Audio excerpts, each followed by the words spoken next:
আমি সুলাইমান ডে অটাল সম্পদের মালিক বানাইছো আল্লাহ। একটা বার আমারে অর্ডার দেখা দেখি যায়, আমি একটা বার সমস্ত মখলুকরে আমি একটা বার জিয়াফত খাওয়াইতাম। আমি সমুদ্র সপ্তাহে বড় একটা মাছ আছে, ওঠারে আমি ফাটাইয়া দিয়ার মাছটার খানি আগে তুমি দিলাও, পরে তুমি বাকি খানি দিবাই। সমুদ্রের প্রথমে যে মাছটা আসলো, আসার পরে খানি দেওয়া আরম্ভ হইল। চাইতে চাইতে যা খানি রেডি করলা সারা খানি ও এক মাসে খাই লাইছি। তাই নবা ইয়া আল্লাহ, বুঝবার ক্ষমতা নাই। অত খানি আমি রেডি করলাম, সারা খানি এক মাসে খাই নিল। বাকি সমুদ্রের প্রাণী অগলোর খানির তো আমার কাছে আর বন্দোবস্ত নাই। ইলা রেডি নাই রে আল্লাহ, বুঝলাম না, আল্লাহ জানে। ও সময় মাছে উঠিয়া তার জবান খুলি গেল, কইল ও সুলাইমান, আজ দাওয়াত দিসলাই, বড় খুশি হইয়া আসলাম। শুনলাম আপনি খাওয়াইতা, মনে করলাম পেটর ক্ষুধার নিবারণ হইব, এমন খানি খাওয়াইলা আমার পেটর ক্ষুধাটা নিবারণ হইছে না। বুধবাইতরাই কি লীলা আল্লাহ। আল্লাহ সারারে খাওয়াইতা কমিও না, তুড়াতুড়ি কম বেশি তো সারারে খাওয়ার নানি আল্লাহ এক মাত্র খাওয়াইতে পারলা না। সুলাইমান একজন বাদশাহ হইয়া এক মাসে সারা খাইয়া গেল গিয়া। বাবা আল্লাহ এমন এক স্রষ্টা, এমন এক জাত, যে জাতে দুনিয়ার জমিন যত মখলুক আছেন সবরে কিন্তু আল্লাহ খাওয়াইতরা। সুলাইমান নবী অবাক হই গেলা গিয়া, আল্লাহ বুঝতাম পারলাম না আপনি বাকি মখলুক লরে খিলা আপনি খাওয়াই। জানিয়ারা করে ও সুলাইমান, আমি জমিনের মধ্যে সব মখলুকরে আমি খাদ্যর খাওয়াই, সবার জন্য আমি আল্লাহ এখানি রেডি করিয়া রাখছি। ও বুঝো আল্লাহকে, স্রষ্টাকে, মালিককে, খালিককে। তখন হযরতে সুলাইমান জীবনে তাই আল্লাহর কাছে শর্মিন্দা হয়ে গেলা গিয়া। বাবা যার কারণে যে আল্লাহ আপনারে আমারে জমিনও খাবার, এই আল্লাহরে আমরা ইয়াদ করতাম নিনা না বলে ইয়াদ করতাম। হযরতে সুলাইমান আলাইহিস সালাতু ওয়াস সালামে একদিন আল্লাহর দরবারও তার মনে মনে হইল, আল্লাহ একজন বাদশা বানাইছেন। সুলাইমান ডে আল্লাহ বড় এক বাদশাহ বানাইছেন। নবী তো নবী, তার মধ্যে সুলতানিয়ত বাদশাহিয়ত আসলো, অঠাল সম্পদের মালিক আসলো। তাই বাদশাহ বুখতে নসর, বাদশাহ সুলাইমান একদিন তাই নদীর কিনারো গেছেন হযরতে সুলাইমান। গিয়া যখন ছোট একটা পিপিলিকা পিঁপড়া মুখো করি একটা দানা লইয়া আইছে। এরা কোনো সময় পিঁপড়া দেখছো না নি, মাছের গোসাল লিয়ে সারা বেরিয়া যায়, নিয়া গাতর মুখে নিয়ে ঢুকাইতে পারে না। আমরা দেখি তো হাই রে হায় আফসোস করো। কিন্তু পিঁপড়া যখন জানি মানে গাতর ঢুকাইতে পারক না পারক, ই জ্ঞান তার মধ্যে নাই। গোসা পাইছে, হাঁটা পাইছে, জেতা পাইছে, বাতু বলে গুয়াইছে, তা তাকে মুঠা বাত দিয়ে দৌড় দে ইলে হয় না। পিঁপড়া যখন ছোট থাকি ছোট একটা দানা লইয়া যার সমুদ্রের ভাড় আইছে, সমুদ্রের ভাড়ার মধ্যে যখন আসলো, আসার সঙ্গে সঙ্গে সমুদ্র তাকি দরিয়ার তাকি একটা মানে ব্যাঙ আসলো, ব্যাঙে হা করলো, পিঁপড়াটা ভিতরে ঢুকি গেল। পিঁপড়া লইয়া আবার ব্যাঙটা ডুব দিলাইল সমুদ্রের মধ্যে। তখন তাই চিন্তা পড়লা রে, পিঁপড়াটা খাদ্য লইয়া আসছে আর হা করলো, ব্যাঙে ভিতরে ঢুকি গেল। ব্যাপারটা কি তা? পিঁপড়া তো অনেক, পিঁপড়ারে অনেক সময় ব্যাঙে খাইলে এটা তার খাদ্য। অনেক বস্তু আসন, অনেক জন্তু আসন, এক জন্তু আর এক জন্তুরে খাইলায়, খায় নিনা না কইতেন তার খাদ্য আল্লাহ দিয়া দিছি। মনে করে খাইলিছে, কিছুক্ষণ পরে দেখুন আবার সে ব্যাঙটা ইয়া সমুদ্রের ভাড়া খাড়া হয়েছে, হা করছে, পিঁপড়াটা বাইর হইয়া গেল। আবার কিছুক্ষণ পরে পিঁপড়াটা খাদ্য লইয়া সমুদ্রের ভাড়া আসলো, আবার ব্যাঙে হা করলো, আবার পিঁপড়া লইয়া ডুব দিলাইল। হইলার ব্যাপার কিটা আল্লাহরই যাইতা বুঝবার ক্ষমতা নাই। ব্যাঙে চাইলে তো এক কামড়ে খাইতে পারে, ই দেখি পিঁপড়ারে নে আবার আনিয়া ছাড়িয়াও দে। আল্লাহর দরবারে জানাইলাই, আল্লাহ এই ব্যাঙর অবস্থা বুঝলাম না, পিঁপড়ার হাল বুঝলাম না, ওটা সম্পর্কে আপনি আমার একটু খবরটা দেন, আমি জানতে চাই। আল্লাহ আপনার লীলা খেলা বুঝবার ক্ষমতা নাই। আল্লাহ জানাইলা, ও সুলাইমান জানিয়া রাখো, সমুদ্রের নিচে একটা প্রাণী আছে, সেই প্রাণীর খানির প্রয়োজন যেটা আছে এটা একমাত্র জুয়াইয়া দিতে পারে আমার ও পিপিলিকায়। এর লাগে কিছু সাপ আসন, সাপর খানি আর এক সাপে নিয়া দেন না, ফাটুয়ার লাগিন না। ফাটুয়ারে নিয়ে অন্য সাপে কোনো সময় খানি দেন পুরা নামলি মানছে কইছো, এটাও সত্য। আমরাও নিজে দেখছি ফাটুয়ারে গিলিলাই, ফাটুয়া দুড়া সাপরে গিলিলাইছি। এর লাগি আল্লাহর বন্দেগান ব্যাং যেটা সাপে দরিয়া খায়, এটা তার লাগি আল্লাহ খাদ্য বানাইয়া রাখছে। যদিও ব্যাং আল্লাহ জমিন সৃষ্টি করছেন, কিন্তু আল্লাহর যতই কথা শুনিয়া তার মনের মধ্যে আসো, আল্লাহ আপনি তো দেখি আর খিলা খাওয়াইতরা, সমুদ্রের নিচর প্রাণী খানি খাইতো খিলা, তাও ব্যবস্থা আপনি রাখছেন। সবার রিজেক আপনি রাখছেন, সবরে খাওয়াইতরা। আমি সুলাইমান ডে অটাল সম্পদের মালিক বানাইছো আল্লাহ। একটা বার আমারে অর্ডার দেখা দেখি যায়, আমি একটা বার সমস্ত মখলুকরে আমি একটা বার জিয়াফত খাওয়াইতাম। একদিন জিয়াফত খাওয়াইতাম। আল্লাহ কইলা, ও সুলাইমান তুমি জিয়াফত খাওয়াইতা একদিন? বলে একদিন ভারতায় না, তোমার জবর হইব। বলে আচ্ছা তে হক খাওয়াইলাই? বলে আচ্ছা ঠিক আছে, তুমি এক তোর খানি রেডি করিলাও। খানি রেডি করি আল্লাহ আমি সমুদ্রের পার রাখবো। ফয়লা আমি দাওয়াত করিলেই সমুদ্র সারা মাছরে, সমুদ্র সারা প্রাণীরে। বলে আচ্ছা ঠিক আছে। বেশিমার খানি রেডি করছেন হজরতে সুলাইমানে। রেডি করার পরে তাই যখন ডাক দিছেন, দাওয়াত করছেন, আল্লাহ আমার দাওয়াত তো আপনি গ্রহণ করছো, খানি রেডি, আপনি সমুদ্রের সারারে ফাটাইয়া দেখো। আল্লাহ কইলা এখন না, আমি সমুদ্রের সপ্তাহে বড় একটা মাছ আছে, ওঠারে আমি ফাটাইয়া দিয়ার মাছটার খানি আগে তুমি দিলাও, পরে তুমি বাকি খানি দিবাই। সমুদ্রের প্রথমে যে মাছটা আসলো, আসার পরে খানি দেওয়া আরম্ভ হইল। চাইতে চাইতে যা খানি রেডি করলা সারা খানি ও এক মাসে খাইলাইছি। তাই বা ইয়া আল্লাহ বুঝবার ক্ষমতা নাই, অত খানি আমি রেডি করলাম, সারা খানি এক মাসে খাই দিল। বাকি সমুদ্রের প্রাণী অকলর খানির তো আমার কাছে আর বন্দোবস্ত নাই, ইলা রেডি নাই রে আল্লাহ, বুঝলাম না। আল্লাহ জানে। ও সময় মাছে উঠিয়া তার জবান খুলি গেল, কইল, ও সুলাইমান আজ দাওয়াত দিসলাই, বড় খুশি হইয়া আসলাম। শুনলাম আপনি খাওয়াইতা, মনে করলাম পেটর ক্ষুধা নিবারণ হইব, এমন খানি খাওয়াইলা আমার পেটর ক্ষুধাটা নিবারণ হইছে না। বুধবাইতরাই কি লীলা আল্লাহ। আল্লাহ সারারে খাওয়াইতা কমি করবি না, তুড়াতুড়ি কম বেশি তো সারারে খাওয়ার নানি আল্লাহ এক মাত্র খাওয়াইতে পারলা না। সুলাইমান একজন বাদশাহ হইয়া এক মাসে সারা খাইয়া গেল গিয়া। বাবা আল্লাহ এমন এক স্রষ্টা, এমন এক জাত, যে জাতে দুনিয়ার জমিন যত মখলুক আছেন সবরে কিন্তু আল্লাহ খাওয়াইতরা। সুলাইমান নবী অবাক হই গেলা গিয়া, আল্লাহ বুঝতাম পারলাম না আপনি বাকি মখলুক লরে খিলা আপনি খাওয়াই। জানিয়ারা করে, ও সুলাইমান আমি জমিনের মধ্যে সব মখলুকরে আমি খাদ্যর খাওয়াই, সবার জন্য আমি আল্লাহ এখানি রেডি করিয়া রাখছি। ও বুঝো আল্লাহকে, স্রষ্টাকে, মালিককে, খালিককে। তখন হজরতে সুলাইমান জীবনে তাই আল্লাহর কাছে শর্মিন্দা হয়ে গেলা গিয়া। বাবা যার কারণে যে আল্লাহ আপনারে আমারে জমিন খাবার, এই আল্লাহরে আমরা ইয়াদ করতাম নিনা না বলে ইয়াদ করতাম। যার জন্য ফজর রক্তের নমাজ, যে বাড়ির মধ্যে যে ঘরের মধ্যে ফজরের নমাজ নাই, জানিয়া রাখবা ই ঘরের মধ্যে শান্তি তেমন থাকতো নাই, রুজি রোজগারের মধ্যে তেমন বরকত হইতো না। বলে না অমুকর বাড়ি এরা নমাজ পড়ই না, এরার তো টাকা পয়সার অভাব নাই। খবর লইয়া দেখবা হয়তো ই বাড়ির মধ্যে রুজি রোজগার যেগুলা খরচ তা সব কিন্তু হালাল না হইতে পারে, হয়তো হালাল না হইতে পারে। হারামি তরিকায় তখন সম্পদ বানানি যায় না, যায়, কিন্তু হক হালাল যেগুন খাস আল্লাহ যেগুন দিয়ে সাহায্য করেন, এগুন অত জলদি চিনাইয়া আল্লাহ নেই না, এগুন অত জলদি যায় না।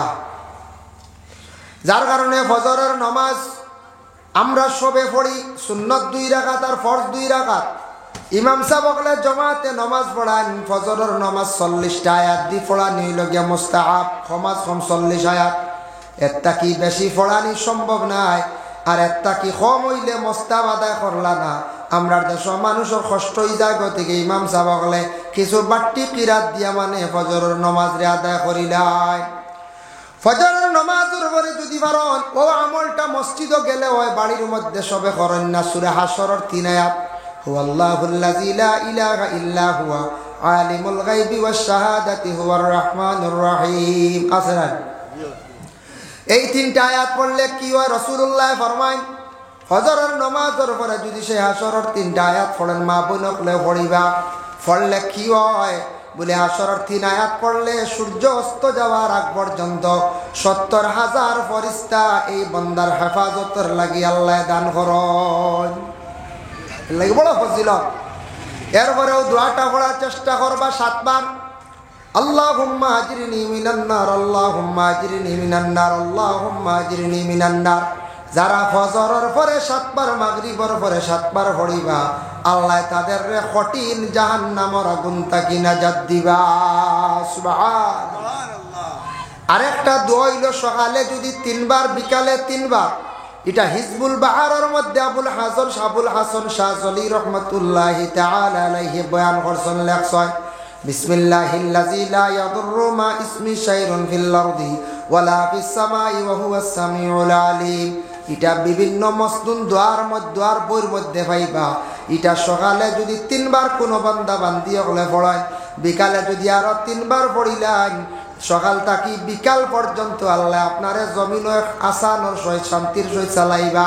বিকালে পড়লে ফজরের আগ মুহূর্তে আল্লাহ আপনার জমিন আসানোর হালতে রাখবা।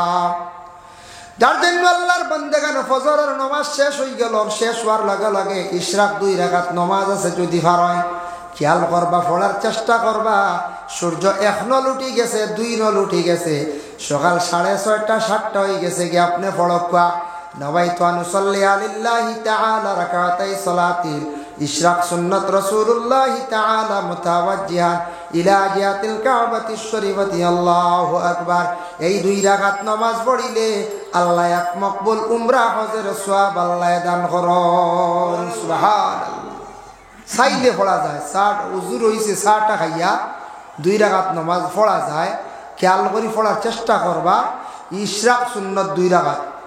তারপর হইল সকাল 8টা 9টা থেকে 10 11টার ভিতরে জোহরের আগ পর্যন্ত, জোহরের আগ ঢুকার আগ পর্যন্ত 2 রাকাত বা 4 রাকাত নামাজ আছে। ছাস্তর নামাজ সালাতুদ দুহা নাওয়াইতু আন উসাল্লি লিল্লাহি তাআলা রাকাতাই সালাতিল 4 সুন্নাত কইলে হইব, আর সালাতুদ দুহা সুন্নাত কইয়া পড়িলে হইব। 4 রাকাত পড়ার কত কিতাব আছে, ফারন্নাতে 2 রাকাত। এইভাবে যদি 4 রাকাত নামাজ যদি কোনো বান্দা যদি পড়িতে পারেন, শরীরে যত জুড়া আছে বদন কিছু যেন বেমার আজার হইছে আমরা জুড়ায় বদনের বড় বড় বেমার থাকি আল্লাহ আপনারে আমারে হেফাজতে রাখবা। লাগিয়া ফারন যদি এই সময় যারা অবসর ইনশাল্লাহ পড়িতে পারবা, যারা অবসর অবশ্যই পড়িতে পারবা। চাষ নামাজ খেয়াল করবা। চাষ আমার একদিন এক মহিলা কইসন খাস বুঝাইছিল, খাস নামাজ কইলা আপনি এদিন ওয়াজ করলা খাস নামাজের নিয়ত কিলা? আমি বললাম গো মাই খাস নামাজ না হে চাষতর নামাজ। ও তার লাগে বালা করে কইয়া দিয়া এক জায়গায় কইসলাম চাষ শুনছেন হেন খাস বুঝবাইছেন, তার লাগে চাষতর নামাজ বা সালাতুদ দুহা হইয়া নিয়ত করলে আরো বালা, কোনো অসুবিধা নাই। সালাতুদ দুহা নামাজ জোহরের নামাজ হইয়া থাকছে গিয়াস 12 রাকাত। প্রথম 4 রাকাত হইল সুন্নতে মুআক্কাদা পড়তেও লাগব, পরে হইল সুন্নতে মুআক্কাদা 2 রাকাত পড়তেও লাগব, লাজিম জরুরি। আপনি মসজিদে গিয়া দেখছেন জমাত হাজির, সুন্নতে মুআক্কাদাত লাগুন না জানি জমাত শরীক হই যাবা। জমাতর পরে পয়লা গর 4 রাকাত পড়িলাকা, বাদে আপনি কি করবা? সুন্নত 2 রাকাত নামাজ পড়িবা। বাদে কি করবা? সুন্নত 2 রাকাত বাদে ফরজ বাদে সুন্নত 2 রাকাত পড়িবা। খেও আবার দেখুন জানি জোহরের নফল যে 2 রাকাত নামাজ আমরা ছাড়ি দেই, ছাড়বা অসুবিধা নাই। নফল পড়িলে সওয়াব, না পড়লে অসুবিধা নাই, তবে ইনকার করবা না। ইনকার মানে একবারে ছাড়তে না, বিশ্বাস যে ছাড়ি দেওয়া হইলা না। ইনকার করলে আপনার ইমান নষ্ট হয়ে যাবে, গুনাহগার হয়ে যাবে। এই নফল জোহরের 2 রাকাত নামাজ যদি পারেন পড়ার চেষ্টা করতে বলে এখানে নফল যদি আপনার শরীরে মানে দাঁড়াইয়া পড়া বেহতর সওয়াব। যে কোনো নফল নামাজ দাঁড়াইয়া পড়িলে সওয়াব পুরা পাইবার, বসিয়া পড়লে অর্ধেক সওয়াব পাইবা। এর লাগে অক্তর নফল যেটা আছে বসিয়া যদি শরীরে মানে না কমজোর ফড়ক্কা অসুবিধা নাই, কিন্তু আল্লাহর বান্দেগান বাকি আরো কিছু নফল নামাজ আছে এগুলো আপনি দাঁড়াইয়া পড়িতাম, এগুলো আপনি কি করতা? দাঁড়াইয়া পড়িতাম। জোহরের নামাজ শেষ হইল গিয়া আইল আসরের নামাজ। আসরের নামাজের প্রথম যে 4 রাকাত আছে গয়ের মুআক্কাদা পড়লে সওয়াব, না পড়লে অসুবিধা নাই। এর জন্য আল্লাহর বান্দাগান আসরের নামাজ সম্পর্কে আল্লাহ কোরআন আল কারীমের মধ্যে ঘোষণা করেন, হাফিজু আলাস সালাওয়াতি ওয়াস সালাতিল উস্তা ওয়া কুমু লিল্লাহি কানিতিন। আল্লাহ পাক রব্বুল আলামিন কইতরা হেফাজত করো তুমি তাই, হাফিজু আলাস সালাওয়াতি, হেফাজত করো নমাজে। তো বিশেষ করিয়া উস্তা নমাজের হেফাজত করো। উস্তা ওয়াসতুন শব্দ থেকে আইছে মধ্যবর্তী নমাজ। এই যে উস্তা নমাজ নিয়ে হাদিস শরীফ আইছে, ভিন্ন ভিন্ন আলোচনা আইছে, ইখতিলাফ আইছে। হাদিসও দেখলাম কেউ কইছেন জোহরের নমাজ উস্তা নমাজ, কেউ কইছেন মাগরিবের নমাজ, কেউ কইছেন ফজরের নমাজ। তবে তাফসীরও দেখলাম উস্তাদি মুরাদ লইছেন ইয়া আসরের নমাজ। এক হাদিস দ্বারা প্রমাণিত আছে বলে আসরের নামাজ। এর লাগে আসরের নামাজটা বড় গুরুত্বপূর্ণ। এমন একটা সময় যে সময়ের মধ্যে মানুষ খেলাধুলার মাধ্যমে সময় কাটাইলায়, এমন একটা সময় যে সময়ের খানো মা বোনকলে খাস কামের মধ্যে সময় কাটাইলায়, যার কারণে এই ওয়াক্তর নামাজ যাই গিয়া কজা আমরা করিলাই। যার কারণে আল্লাহর বন্দেগানি নামাজটা আল্লাহর কাছে বড় ফজিলতপূর্ণ, বড় পছন্দনীয় নামাজ। আসরের ওক যেটা আছে, এমন এক সময় মানুষ মারা যাওয়ার পরে যখন দফন করবা, যদি দিন 12টায় দফন করন কবর গিয়ালে ফরিস্তকলে যখন ফরিস্তকল আসিয়া যখন বন্দারে জিন্দা করা নিইব জিজ্ঞাসা করবা, তখন মানুষ কবর গেছে তৈয়া দেখব যে না আসরের ওক জার্গি ওলা একটা সময়। রাত 12টার সময় যদিও রাখন কবর, তবুও দেখবা আসরের ওক জার্গিয়াম বলা সময় দেখবা। আসরের রক্ত এমন এক দিন যার গিয়া আমরা দেশ কিছু মানছে হয় অমুকর একবারে আসর রক্ত লাই গেছে, এই একবারে খাম আগুয়াই গেছে আর জমিনের বেশ দিন বাস্তা না এটা হইল অমুকর আসর রক্ত লাই গেছে রে। আসরক দিনের একবারে শেষ হোক। ইলা সবরও একদিন আইব না পঞ্চায়েত, সবরও একদিন আসর রক্ত আইব, আপনারও আইব আমারও আইব। এখানে আমরা খোয়াত যাইতাম না। যার কারণে বিশেষ করে আল্লাহর বন্দেগান ও আসরের কত বেশি গুরুত্বপূর্ণ। ই নমাজ অবহেলা বিভিন্ন কাজে কামে যায় গিয়া আসরের নমাজের পরে আর ফজরের নমাজের পরে ইমাম সাহেব অকল গুরিয়া বসই লগে সুন্নত মাসলাই লগে ইমাম সাহেব সালাম পিরাইয়া যদি দেখ ডাইন দিকে মন ভরিদা সন্তান একলা নমাজ ভরিতরা 1 রাকাত 2 রাকাত পাইছেন না খাড়া হয়েছেন, বাম সাইডে তাই গুড়ি একটু বেখা হইয়া বসতা। যদি দেখেন বাম সাইডে একজন খাড়া হয়েছেন 1 রাকাত 2 রাকাত পড়িতরা বাকি নমাজ, ইমাম সাহেব গুড়িয়া ডাইন দিকে গুড়িয়া ডাইনে দিয়ে সামান্য বেখা হইয়া বসতা। ডানে একজন বামে একজন সুজয়া মুক্তদির দিকে গুড়িয়া বসতা। আর খেও নাই, কোনো দিকে নাই, ইমাম সাহেব পুরাপুরি সামনাসামনি মুক্তদির বা চাইতা বুঝাইছেন পুরা ঘুরতা। আমরা কিছু কিছু জায়গায় বেখা হয়ে যায়, বেখা নাই পুরা গুড়িয়া বসতা। মাসলাই মিশকাত শরীফ দেখছি যদি বামে দি তখন একজন ডাইনে দি বেখা হইতা, ডাইনে তখন বামে দিয়ে দুইও বাই গেছেন সুজা, খেও খাড়া হয়েছেন না সুজা। এটা আমরা জানতাম, আমরা আসর নজ মাঝে মাঝে পড়াই। এগুলো সুন্নত যদি সময় কম কোনো দিন কোনো ইমাম সাহেব আঁকতা ডানে দিয়ে বামে দিয়ে ঘুরিয়ে আপনার আর মুখে ফিরিছেন না দোয়া করলি সয় বাধা নাই। আমরা যদি ইলাক জানুন না মাসলা খেয়ে কইবা ইমাম সাহেব ঘুরিয়া বসছেন না, বহুত বড় মনে হয় ফরজর খিলাফ করলিস না, না এগুলো সুন্নত। সময় দি পারছেন না, বিশেষ অসুবিধা ঘুরছেন না, ই বসাইল সুন্নত ফজরের নমাজের পরে যেটা ঘুরিয়া বসাইটা আল্লাহ রসুল কইছেন সুন্নত তাই আমল করছেন। যার জন্য যে ওয়াক্তর পরে সুন্নতে মুআক্কাদা নফল নমাজ নাই, এই নমাজের পরে আল্লাহ রসুল সাহাবায়ে কেরাম সকলের দিকে তান ঘুরিয়া বসতা। বেশিরভাগ রসুল্লাহর সাহাবী সকল ফজরের পরে রসুল্লাহর কাছে অসংখ্য খাবার কথা কইতা। সাহাবায়ে কেরাম সকলে রসুল্লাহ ফজর পরে ঘুরিয়া বসতা, তাই তান খাব কইতা। রাইত খাব দেখুন না মানছি, খাব দেখুন কত জাত খাব দেখা যায় না, আপনিও দেখুন আমিও দেখি। তবে খাবার মধ্যে কিসিম আছে, একগুলো মানুষ আসল ঘুমাই আনলে আস্তাটা গুম হয়ে যায় খাবার মাধ্যমে বেশিরভাগ। ইলা যদি খালি দেখুন রাত ঘুমাই আনলে খালি খাব আর খাব, বেশি খাবো পালা না, কোনটার রেজাল্ট কিতা হইতো। খালি যদি খাব দেখুন পড়াশোনা করক কাম, এটা শয়তানের ওয়াসওয়াস থাকি কিছু বেশি মানুষে খাব দেখিয়া তা হয়। এর জন্য খাপ কিন্তু আল্লাহর পক্ষ থেকে হইয়া থাকে, আল্লাহর পক্ষ থেকে হইয়া থাকে। আর কিছু মানুষ রে শয়তানে অশ্বাস দিয়া দিল ইকান একবার নষ্ট করিলাছে, বিভিন্ন অশ্বাস লইয়া সে ঘুমাইল, ঘুমানির ঘরে খাবে খালিও তার ঘুমোর চোখ লাগতে খালি আউরি দেখব। খেয়াল করছে এর লাগিয়া খাস করিয়া খাপ দেখা বালা, খাবর তাবির হইয়া থাকছে গিয়া বালা। যদি কোনো আওলাদে যদি খাপ দেখুন বলে আমার বাবা তো মারা গেছলা, মাও বালা মারা গেছন, আজকে আমার মা বাবা বাড়িতে ইয়া খানি খাইতরা, ইটা বড় বালা খুশি হইয়া হকির মিসকিন মেসা বকল নিয়া জলদি করে খাওয়া খা। নিশ্চয় জানিয়া রাখিও মা বাবার মন আপনার উপরে কি আছে বলে খুশ আছে। সুবহানাল্লাহ, মা বাবার রুহানি খুশ আছে, তাহলে আপনার বাড়িতে আইসুন খাইতরা খুশ, খুশ নইলে আইবার না।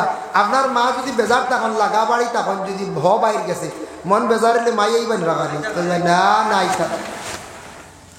আল্লাহর বন্দেগানের জন্য বিশেষ করিয়া যদি কেউরা খাবে, যদি মা বাবারে বিলকুল যদি দেখুন না, জানিয়া রাখবা মা বাবার জিয়ারত আপনি কম করডা, মা বাবার লাগি পড়াশোনা কম করডা, মা বাবার ইয়াদ কম করডা। এর লাগি তুমি বেশি করিয়া তুমি মা বাবার জিয়ারত করো, ইয়াদ করো, সদকা করো। একদিন একজন সাহাবী রাসূলুল্লাহ, যার নাম হলো হযরতে সাদ রাদিয়াল্লাহু তাআলা আনহু, এই সাহাবী আল্লাহর রাসূলের খেদমত গিয়া খান্দিত রাখালি। আপনার নাম? আচ্ছা, আমার এক ভাই দিয়েছেন 100 টাকা, তার নানার লেগে দোয়া করতাম, দোয়া করো। রাসূলুল্লাহ ফরমান, সাদ রে তুমি মাহফিলের মধ্যে খান্দো না, তুমি বড় মাঝে মধ্যে খুশি হইয়া তুমি সুবহানাল্লাহ কও, আলহামদুলিল্লাহ করে। সাদ আজ তুমি কোন দুঃখে দুঃখিত হইয়া মাহফিল তুমি খান্দিত রাইরে? সাদ সাদ বল, ইয়া রাসূলুল্লাহ, ইয়া হাবিবাল্লাহ, বহুদিন হই গেল আমার মা জননী জমিন থেকে বিদায় হয়ে গেছে, কিন্তু মনে বড় চায় আমার মারে যদি একটা বার ইয়া রাসূলুল্লাহ খাবে যদি দেখতাম, তাহলে মনে একটা শান্তি আইল। নত আদরের মা, মায়ার মা জমিন ছাড়িয়া বিদায় হইছ, মারে বখাবে দেখতে পাইলাম না। আল্লাহ রাসূলের সময় কথা শুনিয়া কইলা, রে সাদ তুমি যাও একটা মায়ের জন্য সদকা করো। শাম থেকে মিশর যাওয়া পর্যন্ত একটা রাস্তা আছে, দুইটা রাস্তার মধ্যখানে ঠিক মধ্যখানে তুমি একটা কুয়া কুদিয়া দিলাও। কুয়াটা যদি কুদিয়া দিলাও, আর কুয়া কুদিয়া দিলে মানুষ যাতায়াতের সময় জলপান করবা, আর যতটুক সওয়াব হইব সারা সব তোমার মার রুহে আরওয়ার মধ্যে পৌঁছিব। তোমার মার রুহানি খুশ হইয়া তোমার লাগি দোয়া করবা, তোমার খাবে দেখা দিবা। ও এক ভাইয়ে দিছেন 100 টাকা, ছুটে এক বাচ্চা দিছে, আল্লাহ বাচ্চা করে হায়াত দারাজ ফরমাও ইয়া আল্লাহ। সাদে রাসূলুল্লাহর কথা শুনিয়া গিয়ে একটা কুয়া কুদিয়া দিলাইছেন, মানুষ যাতায়াতের সময় জলপান খড্ডা কন্টিনিউ গিয়া সওয়াব গিয়া তার মার রুহে আরওয়ার মধ্যে পৌঁছা আরম্ভ হইল। মার রুহানি খুশ হইয়া সাদ রে তান খাবে দেখা দিলাইলা। সুবহানাল্লাহ, আল্লাহর হুকুমে তান মারে তান নিজে দেখতে পাইলা। সুবহানাল্লাহ, এর লাগি খাপ দেখা বালা, আবার বুড়া বালাও বুড়াও। খেও যদি খাবে দেখুন মেঘলা আসমান বালা, খেও যদি খাবে দেখুন বলে পানির মধ্যে পড়িয়া সাঁতার কাটিতরা বালা। পানির মধ্যে সাঁতার কাটা মানে আপনার উপরে রহমত নাজিলর, রহমতর সাগর আপনি ফড্ডা বাবা। এর লাগে ইতা খাবার তা বেরোইয়া থাকছে গিয়া বালা। আর খেও যদি দেখুন আগুন লাগছে, গরম না এমনি আগুন দেখছ, জানিয়া রাখবা আগুন দেখলে ইটার তাবির আছে বিভিন্ন রকমের তাবির আছে। এক বেটা খাবে দেখছে গিয়া আলিম সাবরে কইল, সাপ আমি গতকালকে খাপ দেখছি এক জায়গাত খালি ওলা আগুন উঠির আগুন। আলিম সাহেবে কইলা, কেমন আগে দেখছো বলে? বাক্কা আগে যদি কইতা বাল্লা আসলি খাবার তাবির হইল, তুমি গিয়েও না বিসমিল্লাহ কইয়া সেদ মারলে শোনা পাইলি না। সুবহানাল্লাহ, আল্লাহ তোমারে মাটির নিচর সম্পদ দিলাইছিল, আগে কইলা বেটার তো মনে রয়েছে শোনার। আর একদিন খাবে দেখছি, আরো 6 মাস পরে খাবে দেখছে আগুন, আর দম লইব না জি না। খুদাল লইছে গিয়া যেমনে সেদ মারছে, সাপ বার হইছে, খুদাল ফালাইয়া পড়ছে দৌড়, বুঝাইছে সাপ বাড়িয়া খুদানি শুরু করছে, দৌড়াইয়া মেসাবর বাড়িত গিয়া কইল, মেসা আপনি কইলা আগুন দেখলে গ্যাস সেদ মারতাম শোনা পাইমু, দেখলাম খাবে এখন গ্যাস সেদ মারলাম সাপে আমারে কুদানি শুরু করছে, বুঝলাম না। আলিম সাহেব উঠিয়া কইলা, এ হে এখন তুমি খাপ দেখছো, এখন কোন মৌসুমত দেখলে এগুলো তাবিরিলা না? বলে কিতা কও? বলে এক একটা মৌসুম এক একটা খাবার তাবির বলে কিলা? তখন তুমি দেখলা শীতর দিনও খাওয়াবিগু, শীতর দিনও আগুন দেখলে মানুষ দাঁড় লইলেন না সরয় দাঁড় লয়, আর গরমের দিনও আগুন দেখলে দূরে যায়। তুমি আগে দেখলা শীতর সিজনও এগুলো তাবির একরকম, আর এখন গরমের সিজনে দেখছো, এখন তো আমার জিজ্ঞাসা করতে আসলা ইটই লগে তোমার লাগি বিপদ, বুঝাইছি? খাবে যদি কোনো মানুষে মসজিদ দেখে, মসজিদ দেখো না নিয়ে রে বালা আল্লাহ জমিনে সম্মানই বানাই। আর কোন মানুষ যদি গিয়া মসজিদর মিনারা টুটিয়া, কোন মানুষ যদি মসজিদর মিনারা টুটিয়া মসজিদর এরিয়ার ভিতরে গিয়া আল্লাহর বান্দায় যদি হজর মৌসুম যদি আজান দে, আল্লাহ দেরি করত নাই, এই মানুষের দাওয়াত করিয়া নিয়া তারে আল্লাহ হজ করাই লাইবা। আর আবার আজান দেখলে আবার তার বিপদও আছে। সারা আজান দেখলে তাবির বালা নাই, সারা আজানোর তাবির কিন্তু বালা নাই।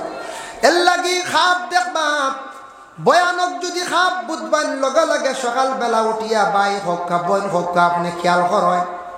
আমার কিছু বাইয়ান বিদেশ বাড়ি তখন অনেক সময় খাবের কথা কইন, বাবা দয়া করিয়া আল্লাহ পাক রব্বুল আলামিনের দরবার আরজ রাখুন। জানি ঘটনার আপনি হঠাৎ খারাপ একটা খাপ দেখছেন বিদেশ বাড়ি বাইয়াইন দি, জলদি করিয়া ঘুম থাকি উঠিয়া অজু করিয়া নমাজ মানিলাম, আল্লাহ আস্তে 2 রাকাত নমাজ পড়িলাই।